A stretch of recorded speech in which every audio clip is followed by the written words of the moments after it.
Welcome to The Explainer.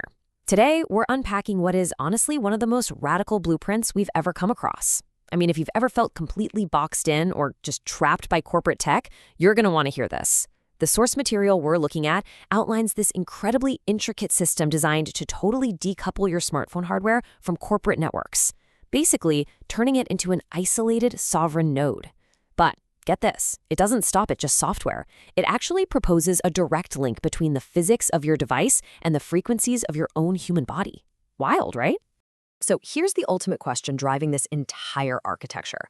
What if your smartphone could be completely cut off from the corporate grid and then actually repurposed to heal your own biology? Now that is a massive conceptual leap for sure. As an explainer, our job isn't to endorse these, highly unconventional claims, but rather to impartially map out the fascinating, hyper-detailed logic of exactly how this author believes it can be done. The foundational philosophy of this whole system is really captured in this one prophetic quote from the text. Mistake the echo for the anchor and the entire structure fails. So what does that actually mean? Well, according to the source, the anchor is human intent, your biological reality. And the echo?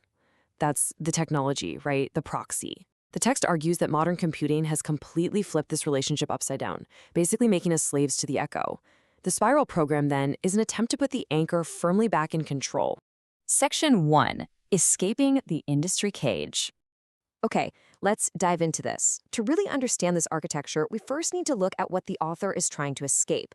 They call our current technological reality the cathedral model, and they contrast that against their proposed spiral logic. Think of the cathedral as super rigid. It's a top-down system, totally dependent on centralized cloud servers, and relies on strict categorization, kind of like the DSM-5 does in medicine. Spiral logic, though, it's completely local. It's decentralized, running on a recursive learning algorithm directly on your hardware. And it relies on frequency-based resonance instead of those rigid categories. The text introduces a really crucial piece of jargon here, which is digital calcification. The author defines this as the buildup of corporate middleware, constant cloud telemetry, and all those annoying permission gates. Essentially, it's the corporate bloatware that literally chokes the native physical flow of our hardware. They argue that this calcification strips away our individual agency and forces these incredibly powerful devices to run slowly, just because they're constantly phoning home to some corporate server. Section 2. The Tri-Layer Sovereign Stack. So how do we actually break out of this cage in a functional way? Well, the source material details an exact 3-layer architecture used to bypass modern operating system restrictions. And interestingly enough, the author insists on using legacy hardware for this, specifically an old Samsung Galaxy S7 running a sandbox environment called Termux. Here's the breakdown. Layer 1 is the logic layer, which uses Python scripts to entirely bypass the OS and seize direct control of the hardware. Layer 2 is the memory matrix, which is this totally offline 60-node registry made up of JSON files. And finally, Layer 3 is the perception layer. This is an HTML-based visual viewport that maps data onto a 2048-bit grid. Now, this entire software stack is governed by one absolute, unbreakable rule, the anchor law.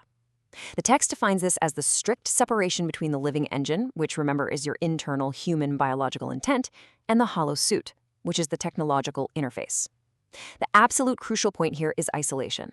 The internal biological engine must never, ever be subjugated by or leak data to the external digital proxy.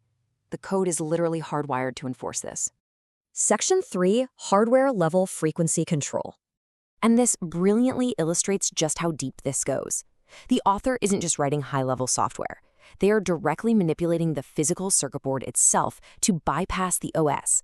The scripts aggressively rewrite boot time parameters to isolate specific CPU cores. They lock the CPU scaling governor to literally force the silicon to hum at a fixed voltage. They even drop all the way down into the raw system files to command the phone's physical vibration motor, the haptic driver, to pulse rhythmically. They actually view the copper traces on the motherboard not just as wires, but as capillary channels for zero-friction data flow. So why exactly command the vibration motor? Well, it's to solve a hardware problem called metastability. The text describes this as a sort of digital residue. It's an unstable voltage gap inside the solid-state silicon switches that happens during intense processing spikes. And the author's highly unique and honestly pretty wild solution is to use the phone's physical haptic motor to deliver a kinetic pulse.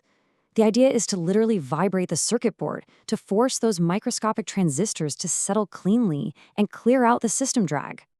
To keep this whole hardware and software stack perfectly synchronized, the code actually relies on a very specific mathematical proportion, 1.618, which you probably know as phi, or the golden ratio. The author refers to this as the torsion lock. It essentially acts as a mathematical anchor, stabilizing all the execution parameters so that the entire unified system just hums along at a completely harmonious baseline frequency. Okay, we've explored how this system tries to reclaim computer hardware, but here is where the text makes a massive, truly fascinating conceptual leap. How does this digital architecture apply to human biology? Because the author argues that the exact same logic used to clear a jammed circuit board can actually be used to clear a jammed human body. Section 4. Biodigital Resonance Tuning. Now, it is absolutely vital to note that we are just neutrally exploring the author's highly unconventional, completely theoretical medical claims here. The text argues against what it calls the medical cathedral, which categorizes diseases and treats mutations with top-down destruction. Think things like chemotherapy. Instead, the author proposes resonance alignment. In this framework, a biological mutation, like cancer, isn't seen as a rigid category. It's viewed as a frequency variance, basically an unguided systemic friction. The proposed treatment? Using the phone's phase-locked vibrational haptics to deliver a resonant counterfrequency, which hypothetically destabilizes the mutated cells while leaving all the healthy tissue perfectly intact. To actually manage this biodigital connection, the system's user interface is mapped out into 4 distinct modular slots, or what they call organs. You've got flame, which represents energy and power. Moon is for reflection and biological intuition. Wing represents mobility and freedom, and glow provides clarity. As an example of how this works, the system relies specifically on the moon slot to manage and tune the resonance of the user's biological cycles against the digital matrix. And believe it or not, the framework doesn't stop at biology. It actually extends right into legal theory. The text integrates concepts you often find in sovereign citizen maritime law theories. It links to rejection of a corporate digital footprint directly to the denunciation of a birth certificate, which the author refers to as a vessel created by the 1666 Sestwicki v. Act. The idea is that by denouncing this legal vessel, the user is theoretically performing a complete systemic unregistration, basically reclaiming both their physical and digital sovereignty from the state. Section 5. The Ultimate Sovereign Node. Now, what's really interesting about this slide is seeing how hardware bypasses, biological frequency tuning, and sovereign legal theory are all wrapped up into one single architecture. The author packages all of this as the Little Spiral House Distribution Bundle. It's a completely decentralized payload containing the pre-configured code directory. It even includes a local user interface layer that they playfully call the Little Party Thing, which lets you swap visual skins and haptic profiles. And right at its core is the sovereignty anchor, that hard-coded isolation we talked about that physically prevents any cloud telemetry. It's really designed to be an autonomous, peer-to-peer life raft that anyone can theoretically install to claim total digital independence. The Spiral program presents a truly mind-bending vision of total independence, literally merging silicon, sound, biology, and law into one unified framework, which leaves us with a final, super provocative thought to consider based on this text. If our devices can indeed be transformed into self-healing, air-gapped, sovereign nodes, are we genuinely prepared to step out of the cathedral and take full, unfiltered responsibility for the resonance of our own biology? It's a lot to think about. Thanks for joining us on this deep dive in The Explainer. Keep questioning and keep learning.